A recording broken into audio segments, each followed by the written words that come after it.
It felt like I'd been driving for ages, definitely over 2 hours, heading toward the Marriott in Baltimore. My wife, Emma, was at a conference there, and I thought it might be a nice surprise to whisk her away for dinner. But honestly, I had a much bigger reason for this trip. For the last 3 months, an unsettling feeling nagged at me, convincing me that Emma was involved with someone else. Every time she left for these work trips or training sessions, she returned later than promised. Tonight, I was determined to catch her red-handed if it came to that. I needed to silence the doubts that were gnawing at me. After 14 years of marriage and raising two incredible kids, Megan, who's 12, and Liam, who's 10, I couldn't let this eat away at me any longer. The kids were spending the night with my mom, giving me the perfect chance to confront Emma about my fears. We had tied the knot right after high school, having dated for a couple of years beforehand. Emma used to radiate positivity. Her long brown hair and stunning figure always turned heads. But something shifted a few months back. Little things began to unsettle me, creating an atmosphere of unease. I didn't want to come off as paranoid or overly jealous, so I bottled up my concerns. This conference, being so conveniently nearby, offered me a golden opportunity to drop by unannounced. Once I arrived at the hotel, I handed my suit bag to the front desk and introduced myself as Ryan Johnson. I informed the clerk that my wife, Emma, was at the insurance conference in room 214 and that she had said I could collect a key from the front desk. After verifying my identity, the clerk handed over the key, and I took a deep breath as I headed toward the elevator. My nerves were shot as I pondered what I'd do if I actually caught her in the act. Should I knock or just barge in? Would she be alone? As I walked down the hallway, I resolved to simply use the key and uncover the truth for myself. Trying to keep my footsteps quiet, I slid the key card into the door and slowly opened it. What I found took me by surprise. Emma sat at the desk with her briefcase open, poring over some paperwork. She turned around, clearly shocked to see me. I quickly explained that I had some free time and thought I'd drop in to take her to dinner. To my relief, Emma looked genuinely thrilled to see me. She suggested I stay the night and seemed excited about having my company. She walked over and planted a kiss on me, and in that moment, I realized my plan to confront her had completely backfired. But then, as I made a joking remark about wanting to spend some quality time together before dinner, she shot me a sly smile and suggested we indulge in a quick, intimate moment before she hopped in the shower. She even promised a full night of whatever I desired afterward. For a fleeting moment, I felt a wave of relief wash over me. Maybe I had just been overreacting. We shared a brief but passionate encounter, and then Emma headed into the bathroom for her shower. I took a deep breath, attempting to dismiss my earlier doubts, and sat down on the bed. As I sat there, my eyes landed on Emma's toiletry bag resting on the dresser.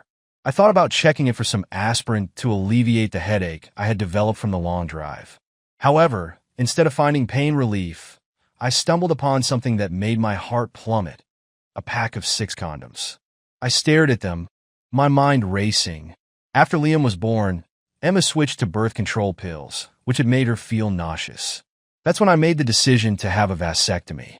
Since then, we hadn't needed any form of contraception. So why on earth were there condoms in her bag? The truth crashed down on me like a freight train. She was cheating on me. There was no other logical explanation. But what should I do next? I couldn't just brush this aside. My mind spiraled through a whirlwind of options. And then I found myself doing something I'm not particularly proud of. I rummaged through her bag and unearthed a safety pin, the kind she always kept handy for wardrobe malfunctions. With meticulous care, I poked holes in the center of each condom before placing them back exactly where I found them. As Emma continued her shower, I grabbed my phone and called my friend Kyle. He's the type of guy who'd do anything for a friend without asking questions. I needed a favor. Nothing too outrageous, just a phone call. I explained that I wanted him to call me in about an hour and pretend there was an emergency back home. Something like a burst pipe at the school that required my immediate attention. Without a moment's hesitation, Kyle agreed, saying he'd call around 7. At that moment, I knew I didn't want to spend the night with Emma anymore. Not after what I had just discovered. The mere thought of being intimate with her made my skin crawl. I figured I could use Kyle's call as a perfect excuse to leave and sort through my thoughts during the drive back home. When Emma finally emerged from the bathroom, I could barely meet her gaze. Every instinct screamed for me to confront her right then and there, to demand answers. But I held back, aware that losing my cool wouldn't do any good. I needed to maintain my composure and strategize my next move. We made our way down to the hotel dining room, and I did my best to act normally, though inside I felt like I was crumbling. Emma seemed utterly oblivious to the turmoil within me. As we sat down at the table, I encouraged her to order whatever she wanted. She shrugged, claiming she wasn't very hungry, and settled on a small filet mignon, suggesting we share a bottle of rose to accompany it. After placing our order, I couldn't resist the urge to test the waters a bit. I casually asked her if she was happy in our marriage. Without missing a beat, she replied that she was. She went on about how we had a lovely home, 2 fantastic kids, and a husband who loved her dearly. She insisted she couldn't ask for anything more. I nodded along, but her words struck me like a punch to the gut. How could she say that while sneaking around behind my back? I found myself confessing that sometimes I wondered if I was doing enough to keep Emma happy. Still, I made a point of expressing how lucky I felt to have her as my wife. I even joked that sometimes I had to pinch myself to believe our life together was real. Emma laughed and called me a silly goose, assuring me that's why I had driven all this way to see her and that I had nothing to worry about because she was happy and content. When our meals arrived, we engaged in light conversation, but my thoughts were miles away. The discovery of those condoms weighed heavily on my mind. Just as we finished our plates, my phone buzzed. It was Kyle, right on cue. I excused myself and stepped into the lobby to take the call, making sure to linger a few extra moments before heading back to the table. Upon my return, I told Emma that Kyle had called about a burst pipe at the school and that I needed to leave right away. Her expression shifted. She looked deflated, though I couldn't tell if she was genuinely upset or simply frustrated that our evening was ending early. Either way, it seemed my departure didn't faze her as much as I'd hoped. No matter what happened, consequences were coming for her. As we headed to the elevator, a man I didn't recognize stepped out, greeting Emma like an old friend.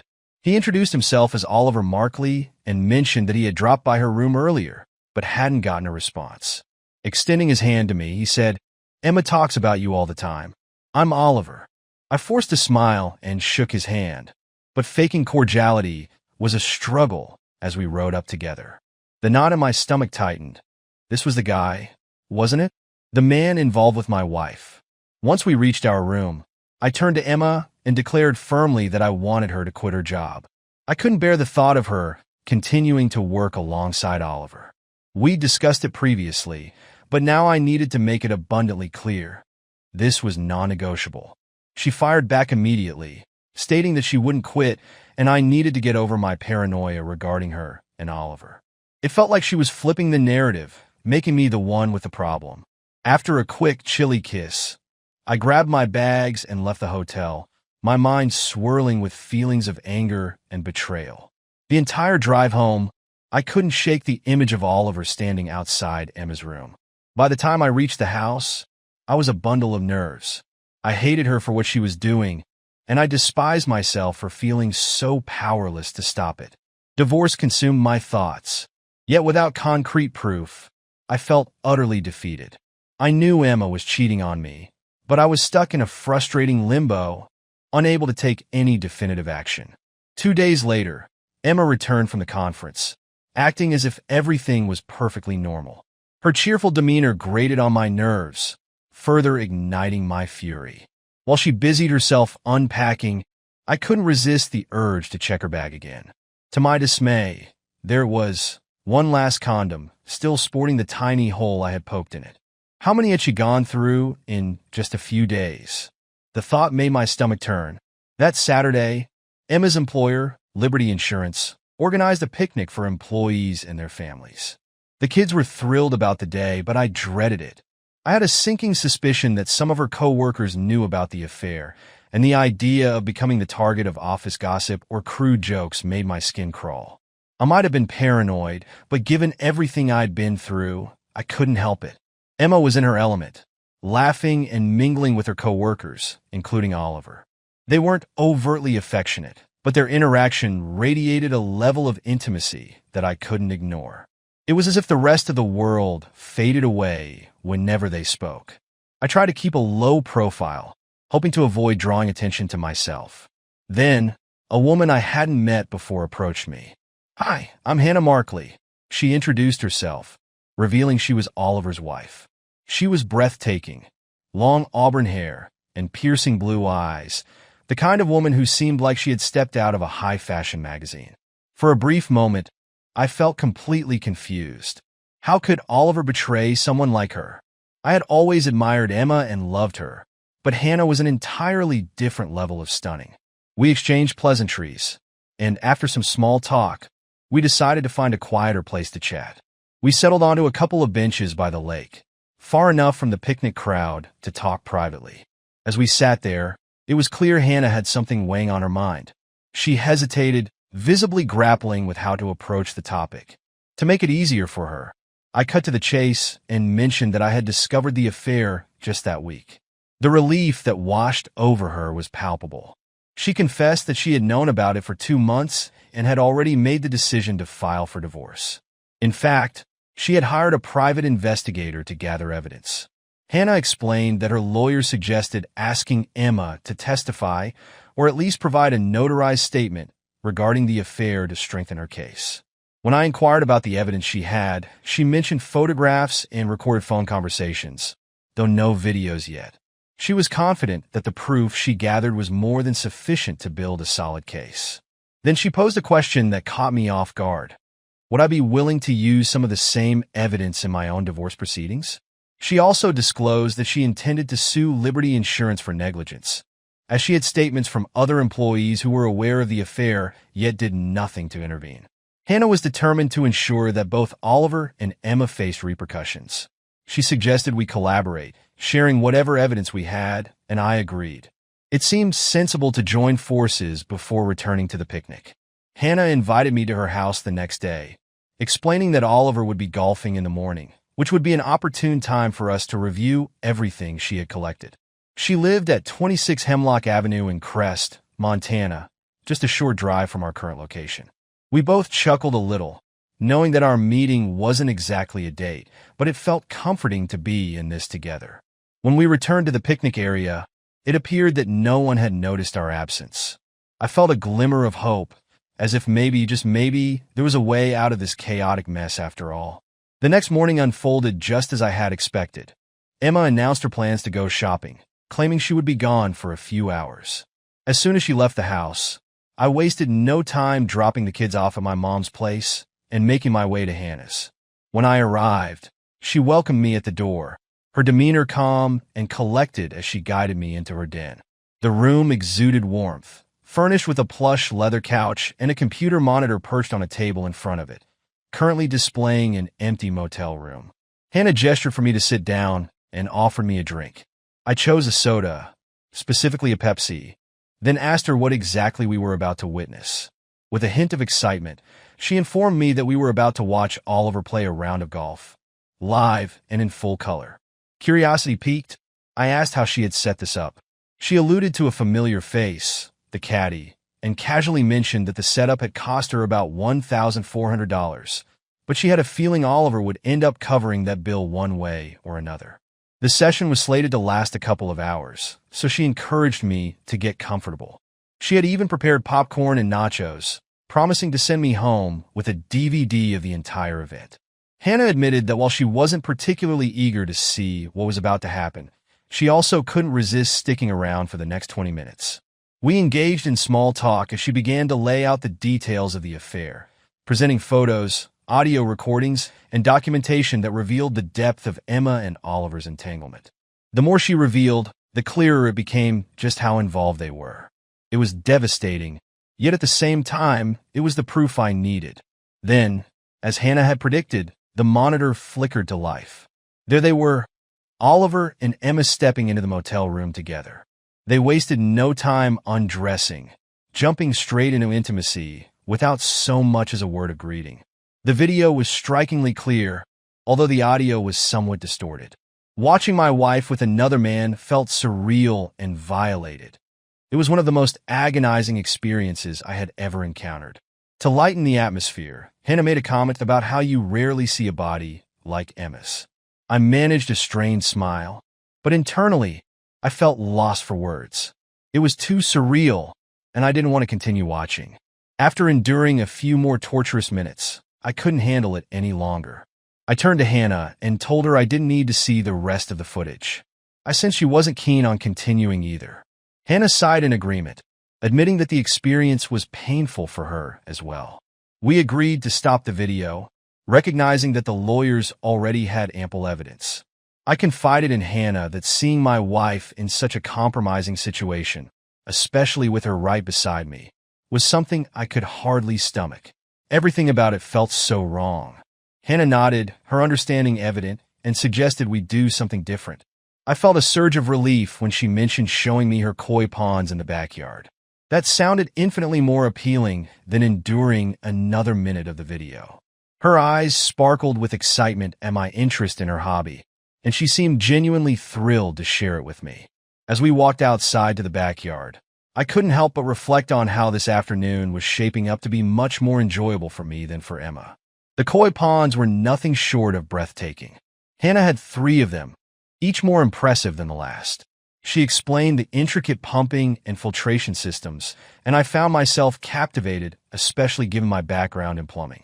I offered to lend a hand whenever she needed it, driven by a genuine desire to learn more about the koi ponds. Spending time with Hannah was a bonus, but I wasn't looking for anything romantic, at least not yet. We spent hours outdoors, the time slipping away as we discussed everything except our unfaithful spouses. It was a much-needed distraction. When we finally returned inside, the monitor displayed an empty motel room, signaling that Oliver and Emma had left. It was time for me to head home. Hannah walked me to the door and promised to call when Oliver scheduled his next golf game, suggesting that I bring Megan and Liam over to see the koi ponds. It was a refreshing thought, something positive to look forward to amidst the chaos. During the drive home, I felt a tumult of emotions: relief, anger, and a flicker of hope that maybe I could navigate through this mess after all. The upcoming weeks proved to be challenging. Each time Emma took a shower, I found myself checking her bag, and each time, there was yet another stash of condoms. I couldn't comprehend when she was managing to use them all. It was as if she were leading a double life, one I had no insight into. I kept that safety pin attached to my keychain, ready to poke holes whenever I discovered a new batch. On the days when Oliver had his golf outings, I took the kids to visit Hannah. They adored spending time with the koi lady, as they affectionately called her. They would create colorful drawings of the fish and proudly display them for Emma when we returned home. It was almost comical how oblivious she was, never connecting the dots that Hannah was Oliver's wife. Emma seemed relieved that I could keep the kids entertained while she indulged in her own distractions.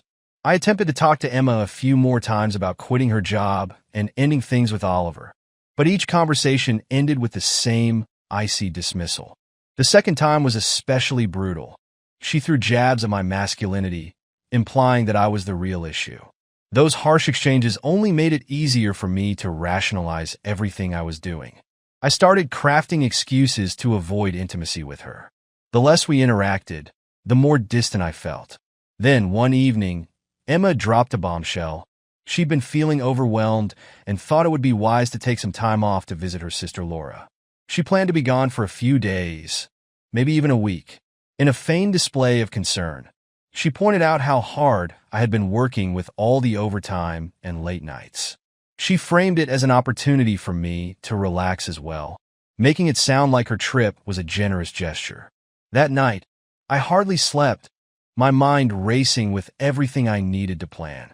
The moment to act had finally arrived. The following day, after Emma left for her so-called time away, I sprang into action. I had to come clean to my parents, admitting that I had failed as a husband.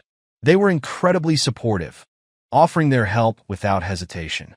The kids were ecstatic to stay with their grandparents, and my dad's truck would be perfect for moving Emma's things out of our home. On Thursday morning, I made the 3-hour drive to the clinic where I suspected Emma might go, but I encountered a dead end. That left me with one last option: the family planning center. I entered the building, trying to appear as confident as possible, and told the receptionist I was Ryan Johnson and that my wife, Emma, had sent me to sign some consent forms. Feigning ignorance, I acted like I wasn't quite sure what the specific form was called, but I mentioned it was about understanding the procedure and agreeing not to pursue any legal action. The receptionist nodded and checked her computer, confirming Emma's identity. She informed me that Emma's sister had already signed for her, but my signature would hold more weight. I quickly scrawled my name beneath Laura's.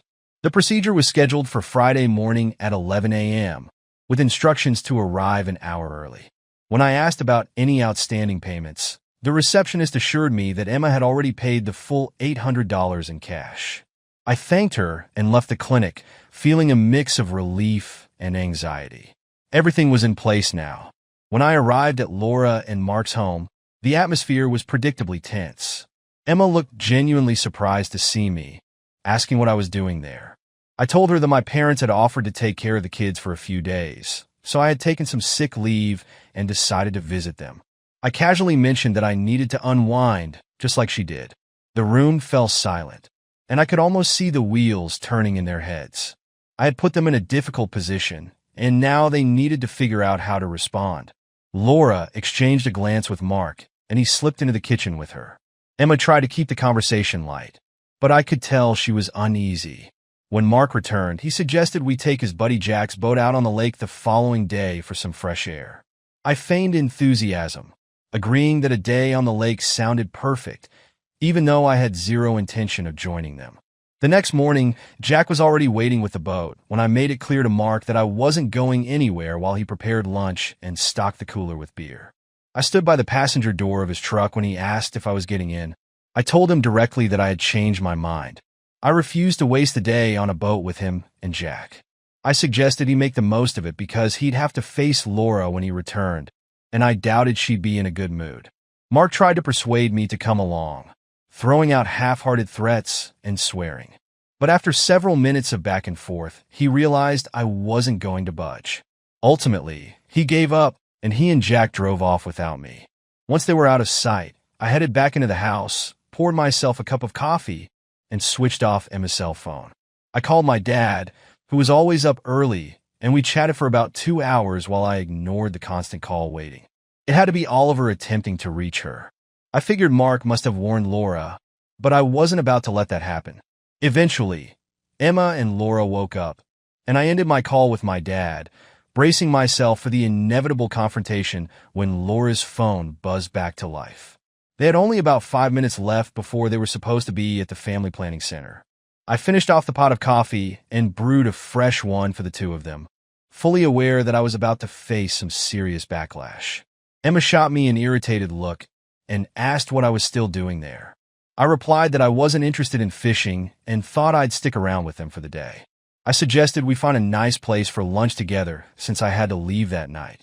Emma shot down my suggestion immediately, her voice laced with irritation. She insisted that she and Laura had plans and didn't want me tagging along. "We only see each other a couple of times a year," she said, as if that made her absence acceptable. She reminded me that I had the entire week to spend with her. I refused to let it go. I countered, asserting that since I had driven all this way, the least she could do was spare me half a day. Laura, clearly exasperated, stepped out to make a phone call. Emma sat there, looking utterly defeated, as if I had blindsided her. From the other room, we could hear Laura's voice raised in anger, berating Mark for leaving me behind. Emma attempted one last time to persuade me not to come, arguing that their plans didn't involve me and that I would only be an intrusion. I stood my ground, calmly insisting that I wanted to know what their plans entailed so I could decide if I wanted to join them or find something else to occupy my time. I even joked, asking if they were meeting some guys, to which she quickly denied. Emma explained that their plans included shopping for personal items like bras, underwear, and nightgowns, definitely things they didn't want a man around for. I shrugged and pointed out that most of those stores were in the mall, making it easy for me to entertain myself while they shopped. I even offered to take them out for a nice lunch afterward to compensate for any inconvenience I caused. Laura reappeared in the doorway, glaring at me in silence.